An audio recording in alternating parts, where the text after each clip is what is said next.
వ్యవస్థలు చేసిన నిర్లక్ష్యానికి ఈరోజు ప్రియాంక అనేటువంటి డాక్టర్ ఈరోజు హాస్పిటల్లో చికిత్స పొందుతున్నటువంటి పరిస్థితి ఉంది. అయితే 3వ తేదీ జరిగినటువంటి ప్రమాదం పట్ల నిర్లక్ష్యం వహించడం, ఎవరైతే నిందితులు ఉన్నారో నిందితులపైన కేసులు నమోదు చేయడం కానీ, అరెస్ట్ చేయడం కానీ, పోలీసుల యొక్క నిర్లక్ష్యానికి నిదర్శనం ఇవాళ ప్రియాంకకు సంబంధించినటువంటి కేసు వ్యవహారం. అయితే రాజమండ్రిలో ఆ సినిమాకెళ్ళి తిరిగి వస్తున్నటువంటి క్రమంలో ఇద్దరు తాగినటువంటి మత్తులో కారుతో ఢీకొట్టి 1కి 2 సార్లు తలపైన కారు చక్రం వెళ్ళేలాగా చేసి ఈరోజు బెడ్ రీడ్లో ఉంది. బ్రెయిన్ డెడ్ అయినటువంటి పరిస్థితి ఉన్నటువంటి నేపథ్యంలో అది అత్యంత ఆ, ప్రాణాపాయ స్థితిలో కొట్టుమిట్టాడుతూ మరి హైదరాబాద్లో చికిత్స పొందుతోంది ప్రియాంక. మనం ప్రస్తుతం ప్రియాంకకు సంబంధించినటువంటి సొంత గ్రామం. మరి గతంలో కూడా అంటే ప్రియాంక తండ్రి పుట్టిన ఊరు తెలంగాణ రాష్ట్రంలో ఉన్నటువంటి ఐజా మండలం ఎక్సలాపురానికి వచ్చాం. మనం ప్రస్తుతం ప్రియాంక ఇంటి వద్ద ఉన్నాము. మనం చూస్తున్నటువంటి గ్రామం చాలా చిన్న పల్లెటూరు. ఈ పల్లెటూరుకి రావాలంటే సుమారుగా 100 కిలోమీటర్లు ప్రయాణం చేసి రావాలి. అటు కర్ణాటక బార్డర్కి కేవలం ఒక 17-20 కిలోమీటర్ల దూరంలో ఉన్నటువంటి అంటే రాష్ట్రానికి వెలివేయబడినటువంటి గ్రామాల్లాగా ఉన్నటువంటి ఈ పల్లెటూరు నుంచే డాక్టరేట్ చదివి మరి రాబోయేటువంటి కాలంలో ప్రజలకి సేవ చేయాలి, వైద్యం అందించాలనేటువంటి సంకల్పంతో ఈ గ్రామంలో అత్యున్నత చదువుకున్న వాళ్ళు చాలా తక్కువ మంది ఉన్నారు. అందులో డాక్టర్ చేసేటువంటి వృత్తికి ఎంచుకుని బాగా చదివి మంచి పేరు తెచ్చుకోవాలని ఆశించినటువంటి ప్రియాంక ఈరోజు బెడ్ మీద ప్రాణాలతో కొట్టుమిటాడుతున్నటువంటి పరిస్థితి ఉంది. అయితే ప్రస్తుతం ఈయనలే ప్రియాంకకు సంబంధించినటువంటి తల్లిదండ్రులు గతంలో ఇక్కడే ఉండేవాళ్ళు. అయితే తన వృత్తిరీత్యా రియల్ ఎస్టేట్ వ్యాపారం చేయడం,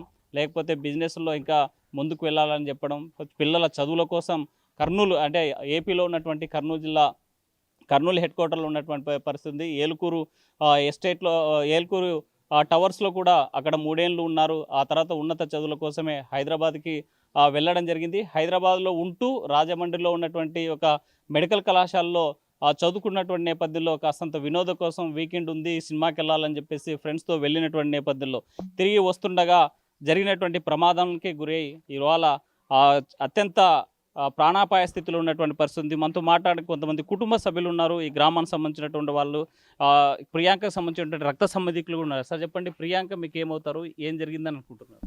ప్రియాంక వచ్చేసి మా చెల్లెలు సార్, మా చిన్నాన్న కూతురే. ఏం సార్ అసలు ఇది జరగడం అనేది ఒక విషాదం. మా ఇంట్లో అందరికీ తీవ్ర భ్రాంతి చేస్తుంది సార్. అది అనుకోలేదు మేము ఇలా అవుతుందని. కానీ ఆ విజువల్స్ అన్నీ అందరు చూసింటారు బహుశా. అది చూస్తే వాంటెడ్గానే జరిగింది. కాకపోతే పోలీస్ వాళ్ళు దాని మీద కొద్దిగా యాక్షన్ తీసుకొని, ప్రభుత్వం కానీ ఏపీ ప్రభుత్వం కానీ వాళ్ళు కొద్దిగా యాక్షన్ తీసుకొని దాన్ని తగిన న్యాయం చేయాలని మేము అందరం అనుకుంటున్నాము. యాక్చువల్గా పాప వచ్చేసి ఎంబీబీఎస్ మా ఇంట్లో ఎవరు చేయలేంతవరకు. అదొక్క హోప్ ఉండే మాకు పాప అని చెప్పేసి. కానీ ఏం చేస్తాం సార్, అందరికీ ఇన్స్పైర్ అవుతుంది అనుకో. మా పెద్దవాళ్ళు అందరు ఉన్నారు, ముసలి అంటే పెట్టడానికి లేదనమాట. ఏదైనా పెద్దది జరిగిందనుకోండి, ఏమన్నా డాక్టర్కి వెళ్ళాలంటే కూడా చాలా బహుశా ఎక్కువ అమౌంట్ ఇన్వెస్ట్ చేసేది కదా. ఏదో మన వాళ్ళు ఉంటారు అన్నట్టు అందరు అనుకున్నాము. కానీ ఇలా జరిగింది అది. కానీ అందరికైతే చాలా బాధ ఉంది సార్. ఈ బాధ చేసిన వాళ్ళకి కంపల్సరిగా ఏపీ ప్రభుత్వం కఠినంగా శిక్షించాలి. ఇంకొకటి ఇలాంటి జరగకుండా చూసుకోవాలని మేము అందరూ అనుకుంటున్నాం సార్. అది అంటే ఈ గ్రామం చాలా చిన్నగా కనిపిస్తుంది, చాలా పాపులేషన్ కూడా తక్కువ. అయితే ఉన్నత చదువులు చదువుకున్న వాళ్ళు ఎవరైనా ఉన్నారా, లేకపోతే మొదటిసారిగా ఏ అమ్మాయి మంచి చదువు చదివినారు? అంటే ఎంబీబీఎస్ అయితే ఇప్పుడైతే ఎవరు లేరు సార్. కంప్లీట్ అయిన వాళ్ళు ఇంకా 2-3 చేస్తున్నారు ఇది మాకు తెలిసిన మన ఊరు వాళ్ళే. కాకపోతే ఇక్కడ లేరు, బయట ఉండి చదువుతున్నారు. కొంతమంది పోలీస్ శాఖలో ఉద్యోగాలు తెచ్చుకున్న వాళ్ళు, రైల్వేలో ఈ మధ్య కొద్దిగా మంచి ఒక 5-6 ఇయర్స్ నుంచి పిల్లలంతా ఎడ్యుకేట్ అవుతున్నారు మంచిగా. ఇంకా ఏమంటే ఎంబీబీఎస్ మా ఇంట్లో అయితే ఆ పాప ఒకటే సార్. అంటే చిన్నప్పటి నుంచి ప్రియాంక ఎలా ఉండేది? ఈ ఊరు నుంచి ఎప్పుడు వేరే ఊరికి వలస వెళ్ళే పరిస్థితి వచ్చింది? చిన్నగా ఉన్నప్పుడు వాళ్ళు ఇక్కడ ఊరు నుంచి వాళ్ళ డాడీ ఇక్కడ ఉన్నాడు. ఆ పాప ఇంకా పుట్టలేదు. అక్కడ తర్వాత ఆయన ఐజాక్ షిఫ్ట్ అయినాడు. ఐజాలో ఉండి పక్కనే ఉంది, 5 కిలోమీటర్స్ ఐజా. అక్కడ షిఫ్ట్ అయినాడు. దాదాపు అక్కడే అక్కడే ఉన్నారు ఆయన. స్టే అక్కడే ఉండి అక్కడే అది షాప్ పెట్టుకున్నాడు, రేడియో షాప్ అని చెప్పేసి. మామూలుగా టీవీలో రిపేర్ చేసేది. అట్లే కంటిన్యూ జర్నీ అంతా అలాగే సాగింది ఆయనది. దాని తర్వాత ఆయనకి ఏదో రియల్ ఎస్టేట్లో కొద్దిగా ఇన్వాల్వ్ అయ్యి కొద్దిగా బిజినెస్ మంచిగా ఉందన్నట్టు తర్వాత పిల్లల చదువు కోసం అని కర్నూలుకి షిఫ్ట్ అయినాడు ఆయన. అప్పట్లో ఉమ్మడి మనది కాబట్టి అక్కడైనా ఇక్కడైనా మనకి ఇబ్బంది లేదు కదా, అట్లా అని చెప్పేసి ఆయన కర్నూలులో సెటిల్ అయినాడు. బాగానే అక్కడే ఉన్నారు బాగానే. దాని తర్వాత మరి ఉన్నది పాప అప్పుడు మెడిసిన్ చదివింది కేఎంసీలోనే, కర్నూలు మెడికల్ కాలేజీలోనే. ఆ పాపది ఎంబీబీఎస్ ఫైనల్ ఇయర్ ఉన్నప్పుడు అనుకుంటా. ఆ తర్వాత హైదరాబాద్ షిఫ్ట్ అయినారు అంతా. షిఫ్ట్ అయినాక అక్కడే ఉన్నారు ప్రస్తుతానికి అయితే. కానీ ఇలా జరిగింది సార్ అంతా. అనుకోలేదు, ఎవరికి మేము అనుకోలేదు ఇలా జరగడం అనేది చాలా బాధాకరం మాకైతే. యాక్సిడెంట్ జరిగిన వార్త మీరు ఎలా విన్నారు? మాకు మా చుట్టాల తరపు నుంచే, ఇప్పుడు మా చిన్నాన్న కానీ మా మామూలు కానీ వాళ్ళందరూ రాజమండ్రికి వెళ్ళడం జరిగింది. వెళ్ళిన తర్వాత వాళ్ళు మాకు ఇన్ఫార్మ్ చేసినారు ఇట్లా అయిందని. కాకపోతే అది న్యూస్ అనేది ఎవరికి సరిగా తెలియదు. ఊర్లో మా గ్రామంలో కూడా చాలా వరకు తెలియదు ఎవరికి. అది ఎప్పుడైతే వైరల్ అయిందో అప్పుడే జనాలకు కూడా తెలిసింది. అంతవరకు ఎవరికి తెలియదు సార్ అది. అంటే ఒక మామూలుగా ఏదైనా ఇన్సిడెంట్ జరిగితే పోలీసులు, ప్రభుత్వము, అధికార యంత్రాంగం అంతా కదులుతుంది. కానీ ఎందుకోసం ఇంత సైలెంట్గా ఉండే పరిస్థితి వచ్చిందంటారు? అది ఏమో సార్, అది ఇప్పుడు మేము చూసిన వీడియోస్ కానీ మామూలుగా బయట విన్నది కానీ అక్కడ ఉన్న వ్యక్తులు, చేసినటువంటి వ్యక్తులు రాజకీయ పరంగా ఉన్నారని చెప్పి వాళ్ళ ద్వారానే ఏదన్నా కప్పిపుచ్చినారనేది కొద్దిగా తెలిసింది. అది ఎంతవరకు నిజం మనకు తెలియదు. కాకపోతే ఈ మన ఏపీ సీఎం గారు కానీ డిప్యూటీ సీఎం గారు కానీ దీని మీద యాక్షన్ తీసుకొని మాకు న్యాయం జరగాలని మేము కోరుకుంటున్నాం సార్. మాట్లాడాల్సినటువంటి మీడియా, చూపించాల్సినటువంటి సోషల్ మీడియా ఎందుకు సైలెంట్ అయ్యారని ఈ ఇన్సిడెంట్ బట్టి మీరు అనుకుంటున్నారు?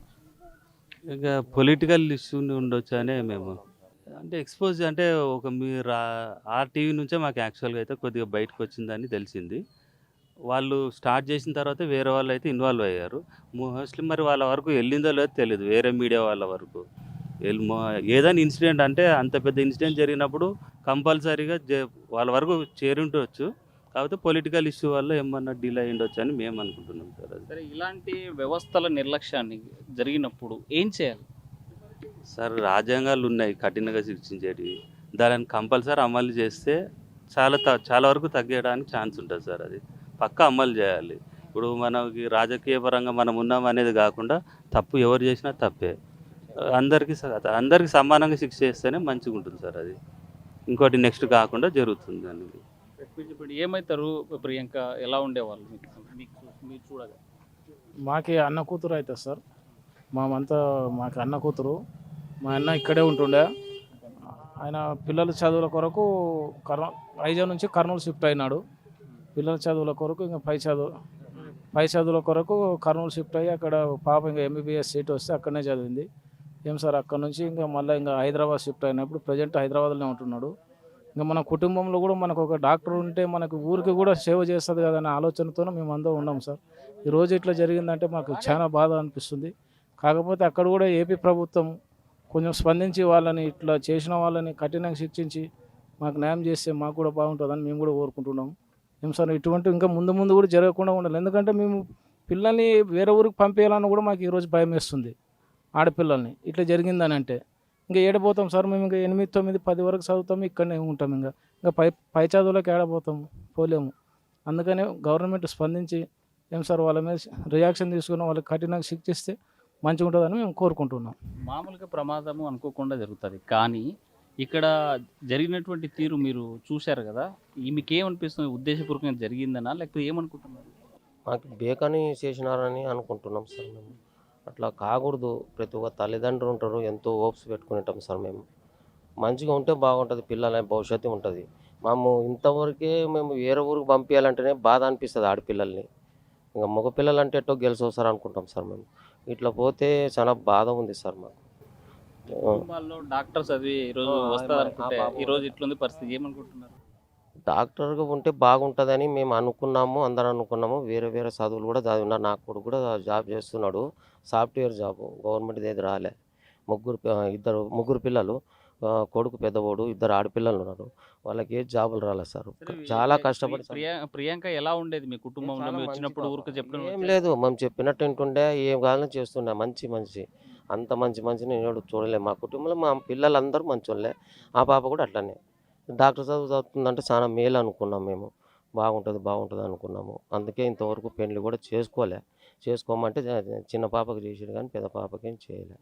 ఇది చదువు అయిపోయినాక చేసుకుంటాను అంటే ఖాయం కూడా మొన్న ఏమో చూసుకున్నారంట, చేద్దామంటే ఇట్లా అయింది. పరిస్థితి ఎట్లా చేయాలో అర్థమవుతుంది. ఇప్పుడు పెళ్లి కావాల్సిన అమ్మాయి అమ్మాయి చదువు పూర్తవుతుంది, ఇలాంటి సమయంలో ఈ ప్రమాదం జరిగింది. ఘోరం ఎలా? ఇంత ఘోరం ఆడ చూడకూడదు, చూడలేము. మేము ఉన్నా కూడా చచ్చినట్టే సార్. మా తమ్ముడు కూడా అదే మాట్లాడు. ఇప్పుడు హాస్పిటల్లో ఎలాంటి పరిస్థితులు ఉంది? ఇంకేం మేము పోయినట్టే సార్. ఇంకా ఉంటే ఇప్పుడు బతికినా లాభం లేదు అంటున్నారు సార్. ఇంకేం చేయాలి, బతికితేనే బాగుంటుంది మా కోరిక సార్. అది కూడా నిన్ననే తోలుకోసామన్రి, అందుకని అన్నీ చేసి పెట్టిన. మళ్ళీ ఏమో పానం ముందు కొద్దిగా అంటే మా ఆమె తొందరపడుతున్నాం వస్తామని ఇది చేసుకుంటాం. చాలా మంచి పాప, చాలా ఆశపడుతుంది. ఇట్లా ఉంది పరిస్థితి. ఈ వార్త విన్నప్పుడు మీకేమనిపించింది? సార్ మనకి ఎవరైతే ఇది చేసినారో వాళ్ళని మాత్రం 100% ఫుల్ శిక్షించాలా. నడి ఊర్లో ఉరి తీసినా తప్పులేదు వాళ్ళకి, అట్లా చేసిన వాళ్ళకి. మిగతా వాళ్ళని కూడా చేయకుండా చేయాల్సిందే మా ఆశ. మరికొంతమందితో మాట్లాడదాం. ప్రియాంక ఎలా ఉండేది? ప్రియాంక మీకు తెలుసా, చూసారా? మనం చూస్తూ ఉన్నాం. మొత్తానికైతే మొదటిసారి ఎంబీబీఎస్ చదివేటువంటి అమ్మాయి ఈ గ్రామంలో ఉన్నటువంటి వాళ్ళలో చాలా చలాకీగా ఉండేది. చిన్నప్పుడే చదువుల కోసం వెళ్ళారు, బిజినెస్ కోసం. అయితే కొంతమంది గ్రామస్తులు ఉన్నారు. ప్రియాంక విషయం మీకు తెలుసా? ఏం విన్నారు, ఏం చూసారు? లేదు సార్, మనకి ఈడ నుండి పోయినదే కరెక్టు, ఏమి వినలేము సార్. ఉన్నమాట చెప్తా, కరెక్ట్ ఉంది పాప. ఏం బాగుంది. జరిగింది అనుకుంటున్నారు? ఏం గిట్లనే యాక్సిడెంట్ జరిగింది అన్నమాటనే చెవులో పడింది. అంత తప్పితే మనకేం లేదు సార్. ఉన్నమాట పాప పర్వాలేదు, బాగా చదువుతుంది. ఉన్నమాట అనే కర్నూలులో ఉన్నాడు తండ్రి, ఆడ పాప బాగుందనే మాటనే చెవులో పడింది. ఈ వార్త మీరు ఎలా విన్నారు? మీకు ఎవరు చెప్పారు ఇలా జరిగింది? ఎవరేం లేదు సార్, మనం చూసినదే కర్నూలులో తండ్రి ఉండేది మనకు గుర్తు.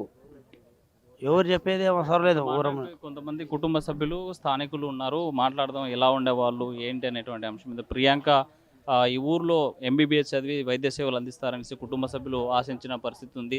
చెప్పవా, ప్రియాంక తెలుసా మీకు? నేను పెద్దమ్మని అవుతాను ప్రియమ్మ. పెద్దమ్మ ఆ, ఎలా ఉండేది పెద్దమ్మ? చాలా మంచిది ఆ అమ్మాయి. ఎవరి జోలికి పోయేది కాదు, తన పనేమో తను చేసుకొని చదువుకుంటూ ఉండేది. చిన్నప్పుడు ఇక్కడే పెద్దగా అయినారు వాళ్ళంతా. కర్నూలులో ఎంబీబీఎస్ చేసింది. ఎప్పుడన్నా వెళ్తుంటే కూడా బాగా పలకరించేది, బాగుండేది, పెద్దలను గౌరవించేది. చాలా మంచి అమ్మాయి.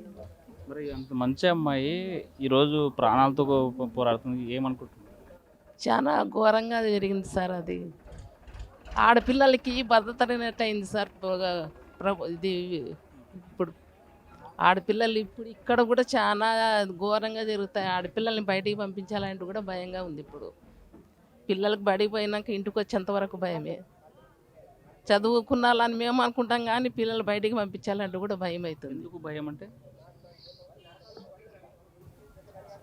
మీడియా ఇది మనుషులు సమంగా లేరు, పిల్లలు చెడిపోతున్నారు. మగ పిల్లలంతా తాగడము, అవి ఇవి చేయడము, అట్లా చేసి పిల్లలంతా గబ్బులేస్తున్నారు. ఇంకా ఈ ఆడపిల్లలకి ఏం తెలుసు సార్, బయటికి పోయిన వాళ్ళు ఇంటికి వచ్చేంత వరకు భయం. రాజమండ్రిలో ఏం జరిగింది అనుకుంటున్నారు ఆ రోజు?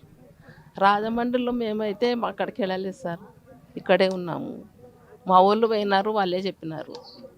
ఏమో షాపింగ్ మాల్కి సినిమాకి పోయిందంట, సినిమా నుంచి బయటకు వస్తుంటే జరిగిందని చెప్పినారు. ఏం జరిగిందంటే అక్కడ? కార్తో స్కూటీ మీద పోతుంటే కార్తో గుద్దినారని చెప్పినారు. అంటే కారు తగిలిందంటనా, గుద్దారంటనా? ఏమో వాళ్ళు మత్తులో ఉన్నారంట, తాగిన వాళ్ళు. తాగినాక ఒకసారి తగిలిందంట, తగిలితే ఆ పాప పోయి ఏం ఎట్లా కొడుతున్నారు మనుషుల మీద అని చెప్పిందంట. చెప్పి మళ్ళీ పోతుంటే మళ్ళీ 3 సార్లు గుద్దినారంట. రెండోసారి పడితే కింద పడిపోయిందంట, మూడోసారి తల మీద పోయిందని చెప్తున్నారు. అభివృద్ధిలోకి వచ్చిన అమ్మాయి ఇంకా ఒక 3 ఏళ్ళు అయితే డాక్టర్ అయిపోతే జాబ్ వస్తుంది, ఇలా పరిస్థితి జరిగింది కదా, ఏమను? చాలా బాధ ఉంది సార్. మా ఇంటి వాళ్ళంతా మాకైతే చాలా బాధ ఉంది. వంట చేసుకుని తినాలంటూ కూడా అవుతలేదు మాకు. పరిస్థితి చాలా ఘోరంగా ఉంది సార్. ఏమో మీకు ప్రియాంక ఏమవుతారు, ఎలా ఉంటుంది? వదినని అవుతాను. ఏం జరిగింది? అదే టీవీలో జరిగిందే తెలుసు మాకు. అదే ఇట్లా బైక్లో వెళ్తుంటే కార్తో గుద్దినారు అనేది ఒకటి తెలుసు. అది ఎందుకు అట్లా అనేది తెలియదు అంతగా మాకు, అంతే. రాజమండ్రి నుంచి మంచి డాక్టరే వస్తుంది అనుకున్న మీ అమ్మాయి ఇవాళ బెడ్ రీడ్లో ఉంది, బ్రెయిన్ డెడ్ అయిపోయింది, ఆరోగ్యం విషమంగా ఉంది. ఏమనుకో ఏమబ్బా, ఆమె బాగా కావాలని అనుకుంటున్నాం కానీ ఇట్లా అవుతుందని అసలు అనుకోలేదు. బాగా డాక్టర్ అయి వస్తుంది, ఈ ఊరికి బాగా చేస్తుందేమో అనుకున్నాము, ఈ పల్లెటూరుకి. ఇట్లా చేసినారు. అసలు ఈ మొగాలు ఇట్లా ఇట్లా చేసేది బాగా అనిపిస్తలేదు. అదే ఇలాంటి వాళ్ళని తాగి అల్లరి చిల్లరగా తిరిగి కారుతో గుద్దేసి ఇలా చేసిన వాళ్ళు ఏం చేయాలమ్మా? ఇలా చేసిన వాళ్ళు కఠినంగా శిక్షించాలి సార్. వాళ్ళ అసలు తాగకూడదు, ఈ జనాలు తాగి డ్రైవింగ్ చేయకూడదు, మెయిన్ అది తప్పు. అట్లా తాగి డ్రైవింగ్ చేస్తే కదా ఇట్లా యాక్సిడెంట్లు అయ్యేది. తాగకుండా బయటకు వచ్చి ఇట్లా డ్రైవింగ్ చేస్తే ఇట్లా ఎంతమంది ప్రాణాలు పోతాయో చెప్పలేం. ఎందుకోసం అని 3వ తేదీ జరిగితే పోలీసులు కానీ అక్కడ ఉన్నటువంటి అందరూ కానీ ఎందుకు పట్టించుకోలేదు, ఎందుకు నిర్లక్ష్యం వహించారని అనుకుంటున్నారు? ఏమో సార్, మాకైతే తెలియదు ఎందుకు మళ్ళీ పట్టించుకోవటం లేదు. మళ్ళీ అక్కడ ఉన్న వాళ్ళు జనాలు చూసింటారు కదా సార్, ఇట్లా అయిన వెంటనే పట్టించుకొని ఏదో ఒకటి చేయాలి. మళ్ళీ ఎందుకు ఇట్లా చేసినారో మాకైతే తెలియదు. మరి ఏదో ఒకటి రియాక్షన్ తీసుకుని ఏదో ఒకటి చేయాలి కదా. ఒక అమ్మాయి చనిపోయింది, ఇంత దారుణంగా చేసినారంటే ఏదో ఒకటి వెంటనే చెయ్యాలి. ఇన్ని రోజులు చేయకూడదు, ఇప్పటికే 6 రోజులు అయింది ఇట్లా జరిగి. ర్యాష్ డ్రైవింగ్ చేయడంతో పాటు ఈ ప్రియాంకకు సంబంధించినటువంటి మరణాన్ని ఈరోజు ఈ స్థితిలో ఉండడానికి కారకులు ఎవరైతే ఉన్నారో అలాంటి వారి మీద తప్పనిసరిగా కఠిన చర్యలు తీసుకోవాలి.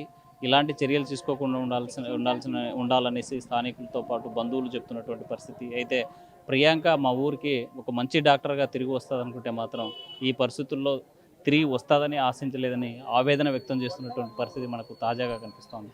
వీడియో జర్నలిస్ట్ చంద్రశేఖర్తో హుస్సేన్, RTV, ఎక్సలాపురం నుండి, తెలంగాణ.